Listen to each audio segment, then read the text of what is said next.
बड़ी खबर से करेंगे बुलेटिन की शुरुआत।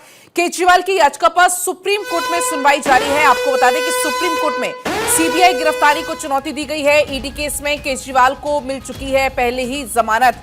तो दोनों ही केस अरविंद केजरीवाल पर चल रहे थे, सीबीआई का भी और ईडी का भी। ऐसे में दोनों केस में राहत मिलना जरूरी है रिहाई के लिए अरविंद केजरीवाल को। ऐसे में ईडी केस में पहले ही अरविंद केजरीवाल को जमानत मिल चुकी है और अब सुप्रीम कोर्ट में सीबीआई की जो गिरफ्तारी को चुनौती दी गई है उस मामले पर फिलहाल सुनवाई हो रही है। हमारे साथ संवाददाता सुमित जुड़ गए हैं। सुमित, केजरीवाल की जो गिरफ्तारी की याचिका पर सुनवाई फिलहाल हो रही है, जमानत का सीबीआई ने विरोध किया है, क्या कुछ इसको लेकर अपडेट है? देखिए पलक, केजरीवाल की ओर से 2 याचिका जो है वो सुप्रीम कोर्ट में लगाई गई है, खासकर सीबीआई केस में। पहली जो याचिका है उनकी जमानत को लेकर है सीबीआई केस में, और जो दूसरी याचिका है वो उन्होंने सीबीआई केस में गिरफ्तारी जो हुई है उसको चुनौती दी है। फिलहाल जमानत याचिका पर सुप्रीम कोर्ट में सुनवाई इस वक्त शुरू हो चुकी है और यहाँ अभिषेक मनु सिंघवी जो केजरीवाल के वकील हैं उन्होंने अपनी दलील जो है वो शुरू कर दी है। यहाँ तक सिंघवी की ओर से कहा गया है कि इस पूरे मामले में अरविंद केजरीवाल जो है वो फ्लाइट रिस्क पे नहीं है, यानी कि कहीं भाग नहीं रहे हैं। वो एक राजनीतिक व्यक्ति हैं और दिल्ली के मुख्यमंत्री है। जमानत का जो ट्रिपल टेस्ट होता है उसको पूरी तरह से सक्षम है इस पूरे मामले में केजरीवाल। ऐसे में यह नहीं कहा जा सकता है कि केजरीवाल को जमानत नहीं दी जा सकती है, क्योंकि सीबीआई ने केजरीवाल की जमानत का विरोध किया है। चूंकि यहाँ अभिषेक मनु सिंघवी सुप्रीम कोर्ट को यह भी बता रहे हैं कि हाल ही में सुप्रीम कोर्ट की जो अन्य बेंच है, जस्टिस संजीव खन्ना की जो बेंच है, उन्होंने मनी लॉन्ड्रिंग मामले में केजरीवाल को अंतरिम जमानत दे दी है। ऐसे में अब सीबीआई केस में भी उन्हें जमानत मिलने का पूरा तरह से आधार है, क्योंकि सिंघवी ये भी सुप्रीम कोर्ट को बता रहे हैं कि सीबीआई केस में चार्जशीट दाखिल हो चुकी है, लिहाजा सबूतों और गवाहों को प्रभावित करने का कोई सवाल पैदा नहीं होता है। तो तमाम दलीलें जो हैं वो सिंघवी की ओर से सुप्रीम कोर्ट में रखी जा रही है और इसी आधार पर जमानत की जो मांग है फिलहाल सुप्रीम कोर्ट से की जा रही है। जस्टिस सूर्यकांत की जो बेंच है वो इस पूरे मामले की सुनवाई कर रही है। और आपको याद होगा पलक कि इससे पहले जब सबसे पहले जमानत याचिका पर जब सीबीआई केस में शुरू हुई थी तो जस्टिस सूर्यकांत की बेंच ने ही सीएम केजरीवाल को अंतरिम जमानत देने से इनकार करते हुए नियमित जमानत पर सीबीआई को नोटिस भेजा था। तो फिलहाल नियमित जमानत जो है वो केजरीवाल के वकील सुप्रीम कोर्ट से मांग रहे हैं।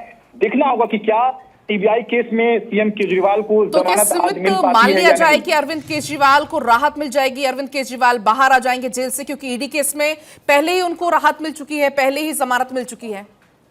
बिल्कुल बिल्कुल पलक, आपने सही कहा, क्योंकि मनी लॉन्ड्रिंग मामले में अरविंद केजरीवाल को ईडी केस में अंतरिम जमानत पहले ही मिल चुकी है। अगर आज सीबीआई केस में उन्हें जमानत अगर मिल जाती है तो उनकी रिहाई का रास्ता साफ हो जाएगा और खास के लिए आम आदमी पार्टी के लिए भी एक बड़ी राहत होगी, क्योंकि आगामी हरियाणा विधानसभा चुनाव होने हैं। उसके लिए केजरीवाल का जेल से बाहर आना एक बेहद राहत भरी खबर जो है वो खासकर आम आदमी पार्टी के लिए होगी। फिलहाल इस वक्त सुनवाई जो है वो चल रही है। सिंघवी लगातार जो है वो दलीलें रख रहे हैं।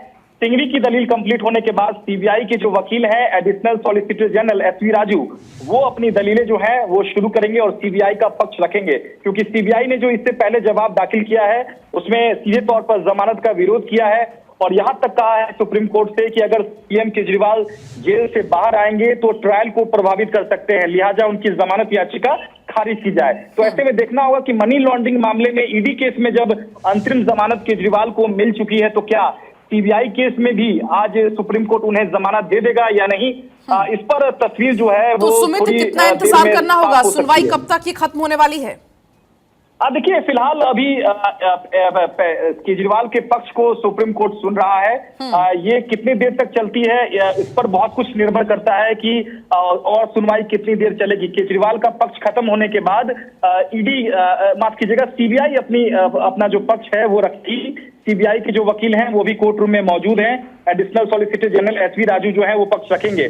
तो मानकर चलिए कि 1 घंटे के आसपास जो है वो आदेश आ सकता है कि क्या केजरीवाल को आज राहत मिलेगी या नहीं, क्योंकि हम इस आधार पर कह रहे हैं क्योंकि हाल के दिनों में सुप्रीम कोर्ट ने कई अहम जमानत के आदेश दिए हैं, जिसमें सीधे तौर पर सुप्रीम कोर्ट ने कहा है कि जो जमानत है वो नियम है और जेल जो है वो अपवाद है। इस आधार पर सुप्रीम कोर्ट ने अभी हाल ही में विजय नायक को जमानत दी थी और आपको याद होगा कि विभव कुमार को जस्टिस सूर्यकांत की बेंच ने ही जमानत दी थी पिछले हफ्ते। वही बेंच सीएम केजरीवाल की जमानत पर सुनवाई कर रही है। तो हाल के दिनों में सुप्रीम कोर्ट का जो रुख है वो साफ है कि जमानत नियम है, जेल अपवाद है। ये धारणा के आधार पर कई आरोपियों को अब तक राहत जो है वो सुप्रीम कोर्ट से मिल चुकी है। तो सवाल यहाँ ये उठता है कि क्या सीएम केजरीवाल को भी आज सुप्रीम कोर्ट से राहत मिलेगी या नहीं, इस पर निगाहें जो हैं वो सब टिकी हुई हैं पलक। ठीक है, बहुत शुक्रिया आपका।